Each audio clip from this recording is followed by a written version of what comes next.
Welcome everyone, and thank you for joining me today on this Mindset Mastery session on setting and achieving our goals. So before to get started, I would like to invite you to transition from any previous activities, clear your mind and be fully present. And I'm going to walk you through a very short meditation. So take a moment to allow your body to settle into a comfortable position.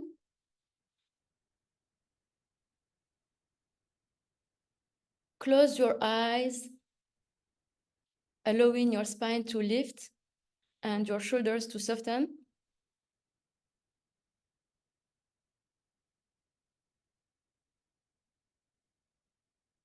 And we are going to practice simply stopping.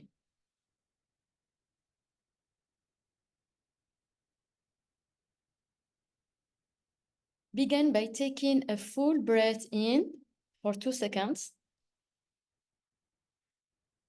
and a long breath out, counting until 5.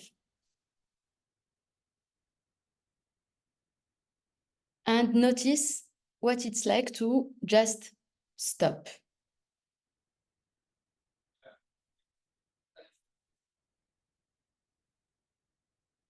Just be present in this moment.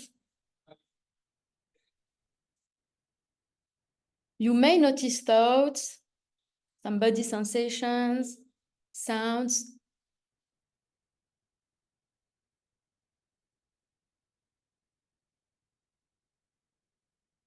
Just notice what it is like to be alive and simply stop.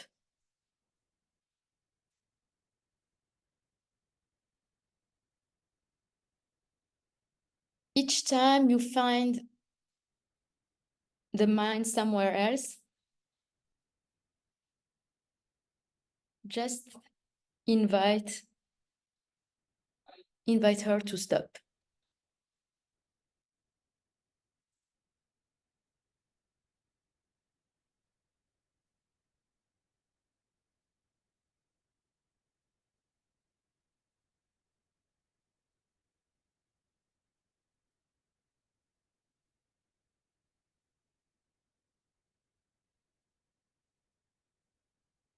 Take another full breath in and a long breath out.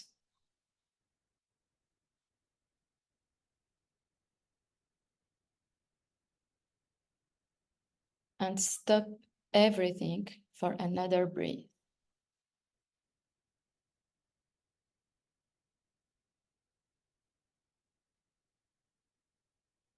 Be still and present, counting until 10.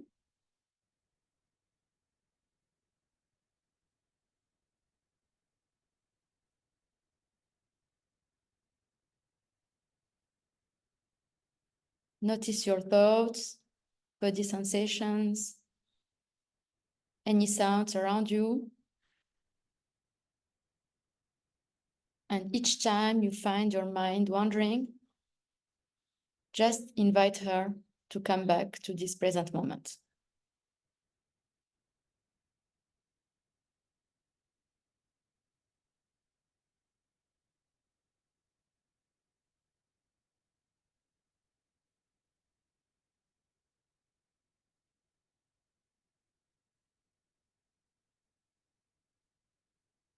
And as we near the end, finish with a deep breath in and a long breath out.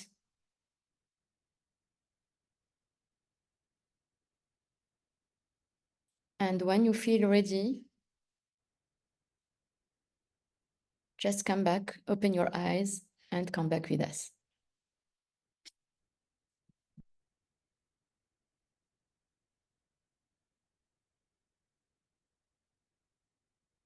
Okay. So how does it feel? More relaxed. Feel great. Thank you, Leila. Okay. It was great to switch from one thing to another and being fully present now. Thank you. Thank you, Alex. So we will continue this exercise of checking in our emotion. So let's just take a moment.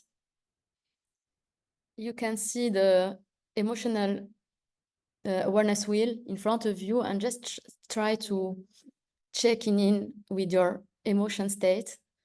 And if you feel comfortable, you can share it on the chat. From my end, I feel very grateful to have you with me today. A bit nervous, or I would say a little bit excited, as it is the first time I'm running this presentation online. I have done it many times in person. So please feel free if you want to share your emotional state on the chat, or even open your mic and share it with us.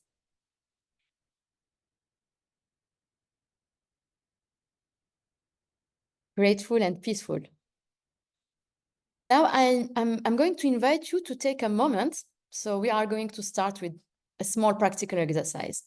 I would like to invite you to take a moment to think back to a goal. It could be any goal, professional, personal, small, or a big goal that you could not achieve in the past.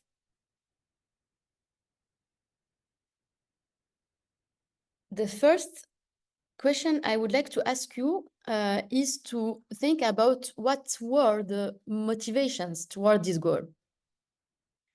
What are the drivers, or what are the reasons you had to achieve this goal?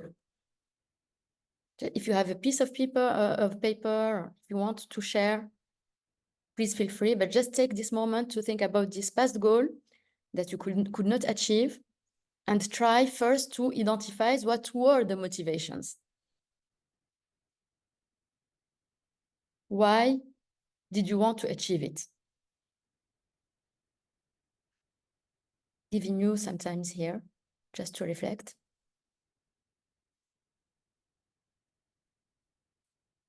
And after that, I would like you to share or to think about the reason why you couldn't achieve it. What is it that prevented you from achieving this goal? And as I put in red, I would like you to focus only on inner reasons. Anyone would like to open up the mic and share? Hi, Joanna here. Sorry, I can't turn on my camera because not a good time. Just finished taking a shower. So yeah. No worries. Yeah, so I just want to say, why did I want to achieve this goal? The goal that I wanted to achieve actually last year was or rather this year, was to learn how to swim. And overcome my fear of being in water.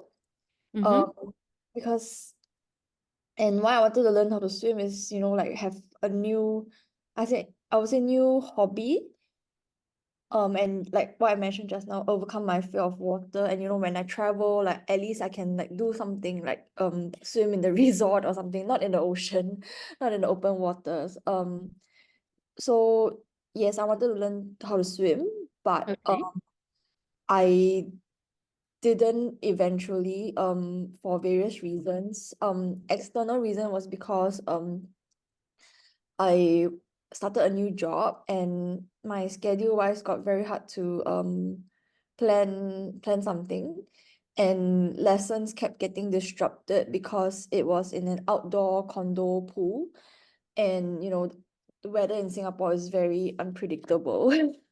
So that's external reason that's not within my control.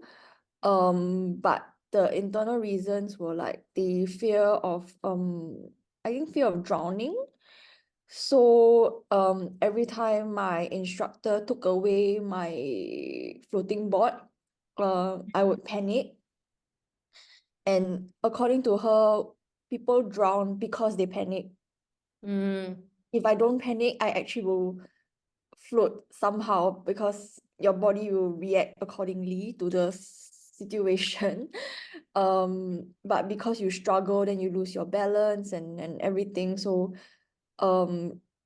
yeah, that's what prevented me from learning swimming. Okay, thank you, Joanna. Thank you for sharing that. So just to recap, the first motivations was to overcome your fear of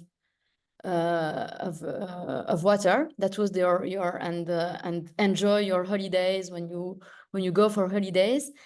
And then you said something very important. So you mentioned some external reasons that are out of, I would say, sometimes our control, but you came back to this fear, the fear of drawing. Yes. Okay, thank you.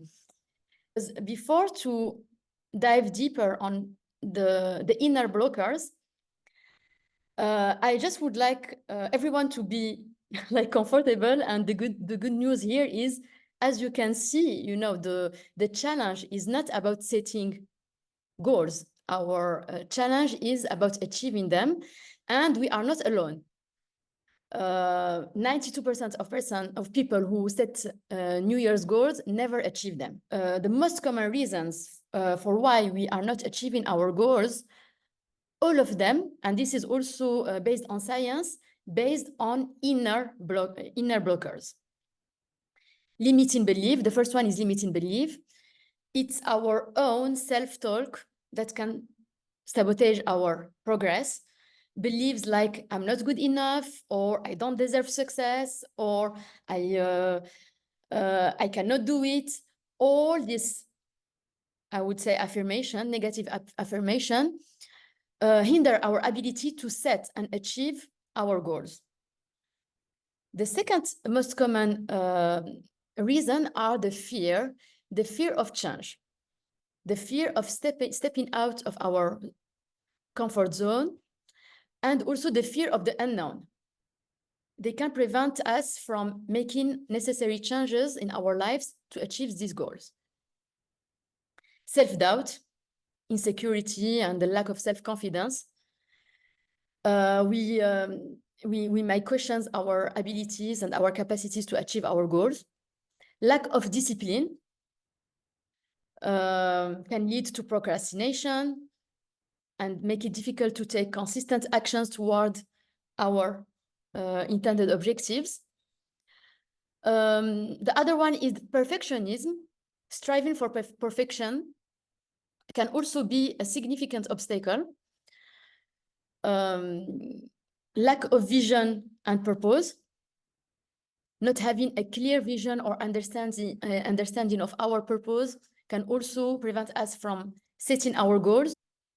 So this is the 6 most common blockers that are preventing us from achieving our goals. And okay, so now that we have explored these internal barriers that prevent us from reaching our potential and achieving our objectives, let's pivot to some solution that will not only help us to overcome these obstacles, but also shift our mind and empower us to make our ambitions a reality.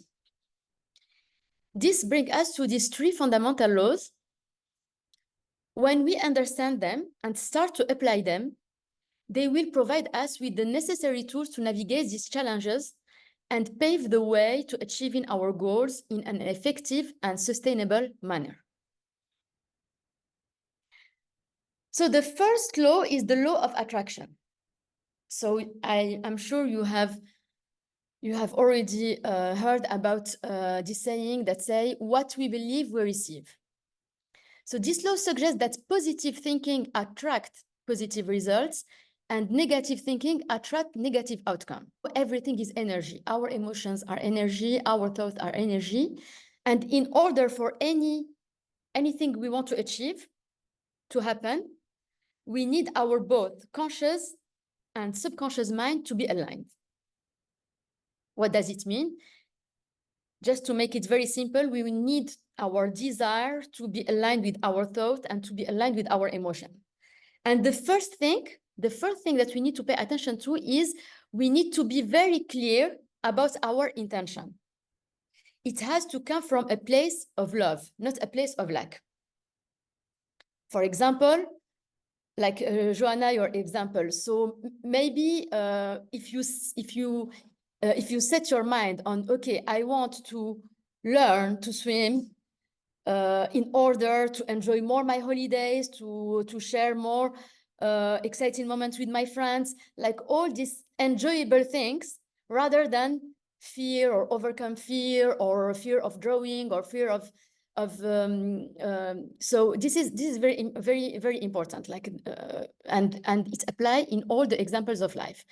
Example for a job, like I want a new job. I don't want a new job because my current job sucks, because I am in a toxic environment. I want a new job because I would like to make more impact, because I want to learn more. So very much paying attention to the intention.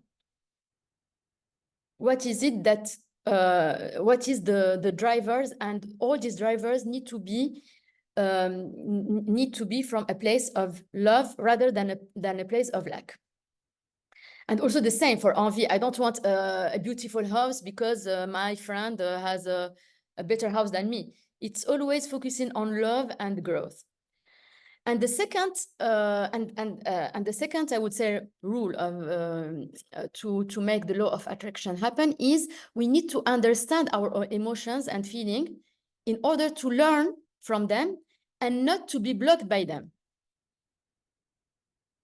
So for example, here, like emotions like fear or self-doubt, Alex, you mentioned this. And it's always, it's a very common emotion when it comes to, for example, changing job, like aiming for a new promotion or even career transition. Self-doubt and fear are very common and very normal emotions. The idea here is really to understand how to understand what are the signals of these emotions. Like, for example, when it comes to having a promotion or to change a job, it's normal to have self-doubt. So maybe some of these negative emotions, some of these self-doubt are true. The idea here is really to learn to discern between the true and the false in these emotions. Self-doubt, maybe it's valid because there is some skills that are missing, or maybe for this career transition, I need to learn something new, or maybe for this promotion, I need to improve, I don't know, my executive presence, or I need to improve my communication skills. Some of these negative emotions are valid, and the objective is really to understand them and to see, okay, how can I cover the gap? But 90% of them are not valid. 90% of them, it's just preventing us from moving. And what I used to say is that doubt is normal. Self-doubt is very normal, but letting it stopping us, this is where it is our decision and our choice. And we don't want our fear or self-doubt stopping us from achieving our goals. The second law is the law of abundance. This law invited us to shift from a scarcity mindset to an abundance mindset, and really believe that the world is full of possibilities and opportunities for everyone. And the objective here is really to get rid of the you win, I lose mentality, and give ourselves the permission to dream, to believe first in ourselves, and to think and feel that we can achieve any objective that we set. Lose a client, no problem. It doesn't have anything to do with your capabilities or skills. It's usually a bad match. Disappointed by someone, we move on. We don't let any negative feeling or resentment holding us back. And the third law that we need to understand, to learn and practice is reciprocity. So I love this quote: life is an echo. What you send out comes back. What you sow, you reap. What you give, you get. And what you see in others exists in you. So one of the fastest way for us to achieve our goals is to help others to achieve their own goals. So reciprocity is not only a social norm, it's also a human need. We are wired to seek balance and fairness in our relationships, and we tend to avoid those who exploit or ignore us. When we practice reciprocity, we show respect, appreciation, and generosity to others, which in turn makes them more likely to cooperate, support, and reciprocate your actions. So just to sum up here, according to scientific research, the 7 essential qualities for achieving our goals, the first one is bliss, achieving a state of contentment and joy in the journey toward our objectives. Here, the same, it's looking for this alignment about what we desire, what we think about ourselves, and what we feel. It's all about this alignment. The second is immunity to overwhelm. Something that is very, very important.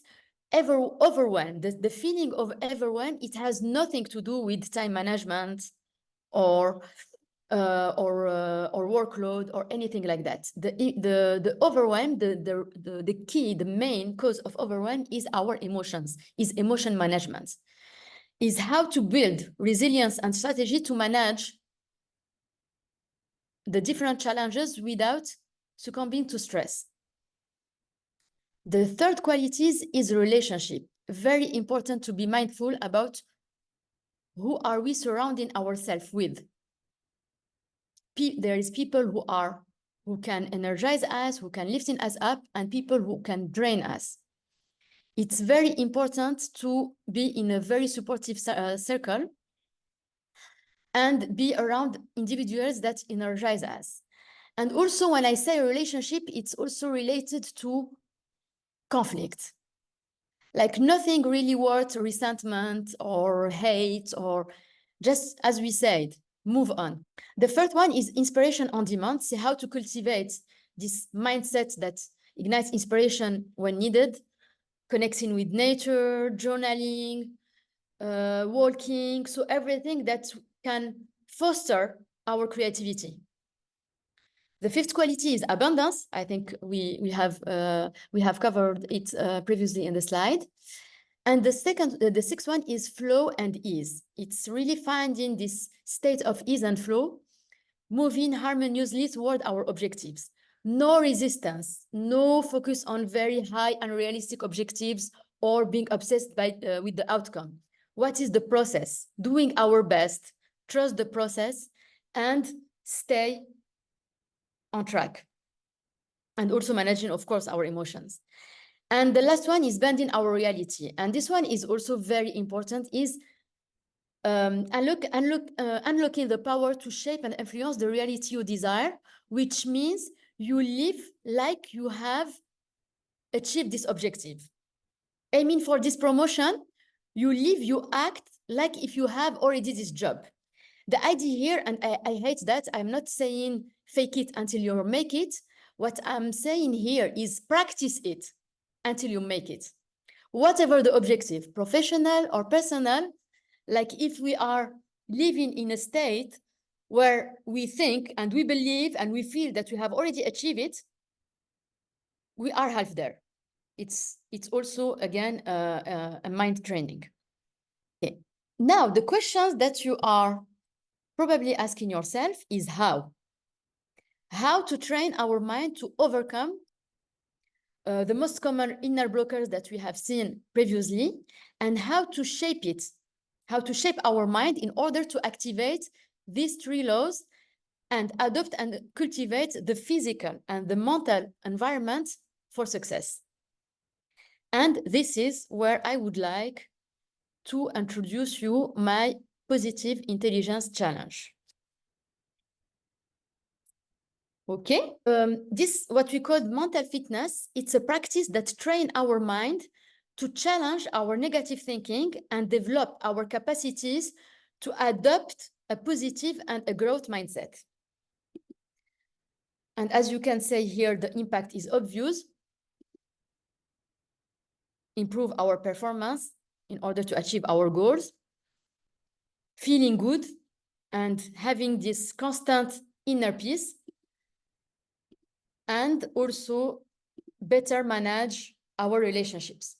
So this program is based on a research. This program has been founded by Shiraz Sharmi, and the sum up of the recent discoveries, it's a synthesis between neuroscience, positive psychology, cognitive behavioral psychology, and performance science.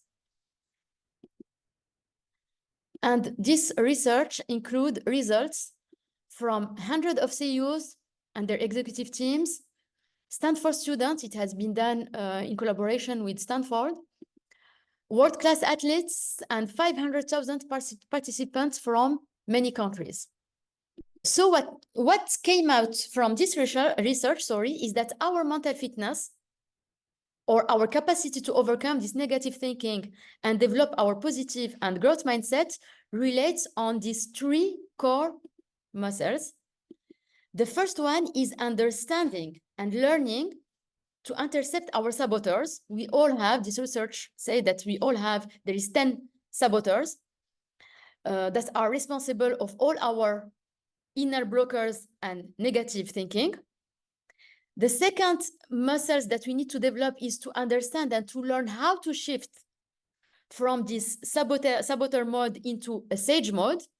And the third one is practicing techniques to command our mind and quiet the region of the brain where our saboteurs lives. Okay, so as I said, there is 10. The research came with 10 common saboteur.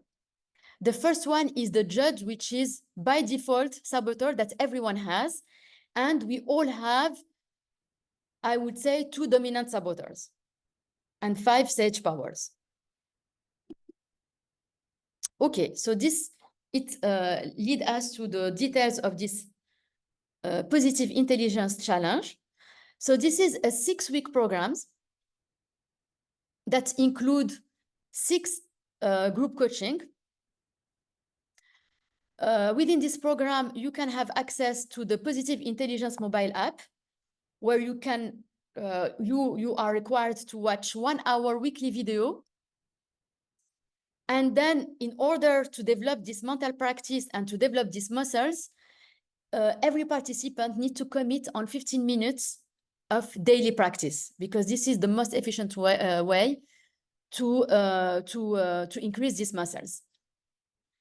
And as I said, the whole, I would say, structure of this program is 20% insight, 20% knowledge that you are going to have through, for example, through the online courses, and 80% practice and experience, where you are going to practice this daily,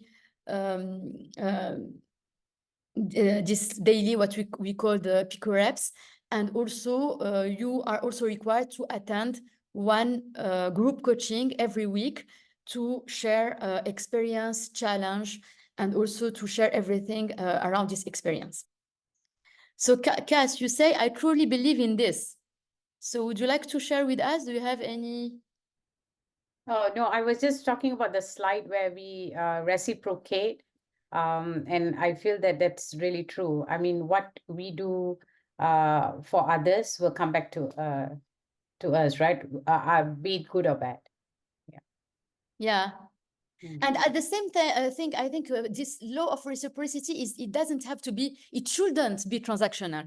Like when we give, or when we the intent is not to get. Usually giving with the intention of inspiring others to give, not giving with the intention to get. Yeah. Really shifting our mind from this transactional mindset to more this more like generous and inspiring. Like paying it forward, right? You get something good, you pay it forward. Yeah. I think Alexander has a question. Yes, Alex, please go ahead. Sorry, I cannot. Yes. No, thank you for the presentation, Leila. No, I really like the part of setting up the intentions, I if I remember when I was in the company and I went to the coffee machine with my colleagues and we were like gossiping and we all wanted to leave, and the reason we wanted to leave were like not the real reasons that were inside of us. It was like things about the management, things about the company, things about the projects we had and so on.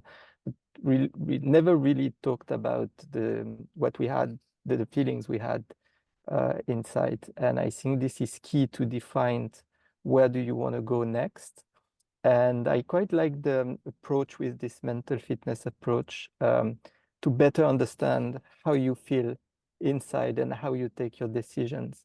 And for me, it has been always a challenge to be stronger in my mental state, and I quite like this approach of mental fitness. Yeah, and this is something I have personally lived. I don't know, like some of you like know me, and they know that this year was a big transition. And as I said, this self-doubt and this fear are very common and are very normal. And I used to wake up every single day, because for me it's usually early morning. For some people, like this negative emotions and negative feeling prevent them from sleeping. For me, they are like they used to be every early morning, and then just the mind just running on this negative talks. And for you, Alex, you say for EM. I think, yeah, for me it's 5:30 EM. I used to wake up very early with this talk, and like when you embrace this coaching practice, you say, okay, I have learned a lot of techniques and tools and everything. But this specific program, when I have done it, I have done the coaching version of it, which include the 6 week. It starts with the 6 week accelerator challenge. Things have really shifted, and it's really because of this daily practice and daily daily practice, and also this awareness how to shift the mind. And I think it's at the beginning, maybe it will one of my experience, like if I want to share my experience at the beginning, and Alex, you have done this too, you can also share your experience at the beginning. Once we have identified these saboteurs, and once we have identified like the size, or I would say the room of the self-judge in our hand or in our head, for us, we were saying the saboteurs everywhere, and it was scary at the beginning. And then the more we used to practice, the more we learned to weaken this power, and the more we learned to activate the sage mode. But it's not like we just learned the method, and then even after the 6 weeks, we need to continue and to keep this practice going. Yeah, maybe if I can just add something on that. For me, that little voice I had in my head, waking me up at 4 a.m. in the morning, I had difficulties to define what it was exactly. And when I heard for the first time the name of saboteurs and the different types of saboteurs, I suddenly was really able to understand what was going on, and shifting from this saboteur part of my brain to a more positive one really helped me to shift my mindset into more positive and more thriving stuff in the future. So, but first of all, it was just to put a name on that little voice I had in my head. Yeah, thank you, Alex, for that. Yes, you wanted to say something? No, I was just saying, like, in your previous slide, that's the 10 saboteur, right, that you were talking about. One of it is, do you think you can go back to it? Because when I saw that, and I thought, that's me. The hyper rational, right? Like, I'm trying to do the manifestation and being mindful and stuff, but then you become hyper rational. Maybe it's not rational, but it's about facing reality. Like you dream about, manifest about something, and you go like, how can that happen? It's not possible. So those are the kind of doubt that you get, I think. Probably because, we are always trained to be logical and rational. So yeah, it's hard to shift. The idea here, like for me, I think my position on this. The idea here is not to shift, is to find the balance. It's always Yeah. a question of balance. And I'm very curious to know about your saboteurs. I will send you the assessment to identify your saboteurs, and then you will share them with me. And it's part of the program. Anyone who is gonna enroll this program will get this assessment, and it's gonna be the beginning. Because it's you need to be aware of your saboteurs, and then even the program will be customized according to your saboteurs. So during the program, like for example, Alex, I know your saboteurs. It's the It's hypervigilance. hypervigilant and restless, or Yes. hyperachiever. What are your two? They are the three biggest ones. But I think the one I had the most to deal with was the hypervigilant. The hypervigilant. Even when I wanted to leave the company I was working for, this was like the hypervigilant who was there just to warn me about all the risk I was taking, and am I really sure that I want to take all these risks? What could happen if? And really being able to name it, that's my hypervigilant to stalking, and that was the one who was preventing me from moving forward with my dreams, if I can say. Yeah. And just to go back to what Cass say, the idea here is not to shift completely the brain from left to right. It's to find this balance. And also for me, manifestation, it's not just like here, meditate and manifest. For me, it doesn't work like that. It's really about always, as I say, okay, what is my intention? What is my objectives? Planning for your objectives, doing your best. And then after you do that, and then like trust the process and let go of any resistance, like practice surrounding. For me, this is what manifesting means. I don't want like maybe on Instagram you find a lot of people just manifest. I will give you the key, the secret to manifest and reach all of your dreams. For me, sorry for that, it's bullshit. It's a balance. We need to use our left brain, and of course be rational and prepare and be intentional, everything. But we need to let go of the control, especially the control of things that we cannot control. Like for example, people who are looking for a job. Yeah, as far as I am, like I'm not giving up. I'm doing my best. I'm upskilling. I'm working on improving my how I position myself, how I communicate, how I articulate my values. This is essential. This is fundamental. I'm not going to tell just stop this and manifest. This is very important. But then, okay, we need also to reconnect with the right side of our brain, and also to nurture this positive feeling and to not be paralyzed and blocked by our negative feelings. And this is the only thing that we can do, is maintain this what we call the bliss state of mind, this bliss, and managing our own emotion, and also understand how to translate these emotions, because these emotions, there is 10-20% that are true, that we need to pay attention to, and 80% are only self-negative talk. We are not good enough, we don't deserve this success, we don't deserve this pay rise, we don't deserve this, this is where we need to activate our right brain and get rid out of all this, because they are not serving us. They are not serving us. They are not only serving us, they are preventing the law of attraction to come. It's even worse. They are not serving us, and they are not and they are like provoking this misalignment between what we desire, what we think, and what we feel. Okay. Any other questions, Joanna? Joanna, we would love to hear from you, your thoughts, any feedback. Thanks for the session, Leila. So, I agree with you that, like it's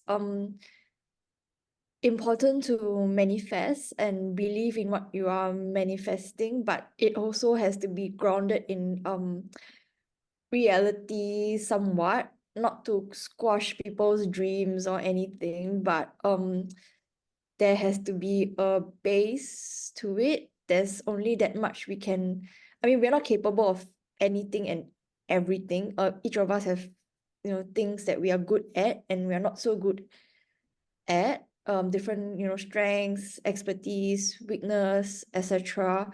So what you manifest should be based on, I guess, some facts or truths about yourself. And the saboteurs part, I think what I can identify with would be like the controlling part. I not control people per se, but I like to have control over outcome. Events and outcome and situations. Yes, and when something that is not within my control happens, my whole system gets sent into a state of shock. I feel very uncomfortable. I get upset, frustrated, depending on the situation. But essentially that's what I feel. Yeah, so And what are the negative impacts or the consequences of this? consequences I would say would be maybe self-blame, I think. Getting frustrated with myself. Yeah. And so what when you feel that? Your my mood gets affected. Yeah, essentially. Okay. Thank you, Joanna, for sharing. Any comment or? So this is yeah. So you are suspecting that you have the controller saboteur, which is dominant, right? Yes. Yeah. What I would like to add here is, all of these saboteurs, what we need to keep in mind, they have served us in a moment of our life. This is what, like, for example, for me, I have my two most dominant saboteurs. The first one is hyperachievers. Like, he's like, when you say the rank is, the score is very high comparing to others. And, for me at the beginning, okay, hyperachiever, for me, it's good. It's not a saboteur. This is what helped me to be where I am today. However, like, the negative impacts, high achiever is good, but hyperachiever is bad. Because the first thing is because we start to identify ourselves with our achievements. When we don't have any self-esteem for ourselves. This is one of the very bad impact of being hyperachiever. When we don't achieve what we want, when we don't check another box, we feel frustrated. And the third one, we can become a burden for our family, because when we are frustrated, we can start to blame. We self-blame, we blame ourselves, but we also blame others, saying that they are not supporting us, they are not supporting our project, and so on. So the idea here is really this is what I love about this program. It teaches us the discernment. Is okay, what is the 10-20% of things that I'm gonna take, and what is the 80% of things that I'm gonna get rid out because they are not serving me. What I can say is it sets up a framework that is very strong. That means that you can apply to all different events that you have in your life.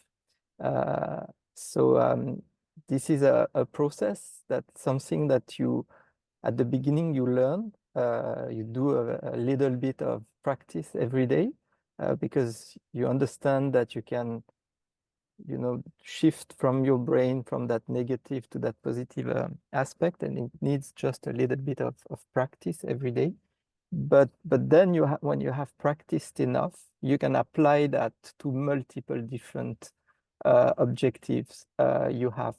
So for me, this is where I am at now, trying to see how I can integrate all these learnings to my new wishes, my new desire, my new achievements. This is something I can apply every day. And this is why it's very useful. It's not just something, an insights you have and then you forget. It's something you can apply every day. Thank you, Alex. Yeah. Any other questions?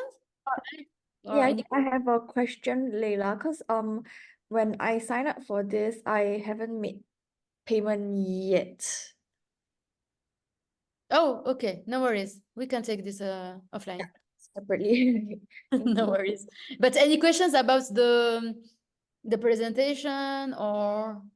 No, I think it's pretty insightful. I think we are probably aware of it subconsciously, but to actively practice it and to have it presented to us in an objective manner is really helpful. Yeah, thank you. Thank you. Thanks, Leila.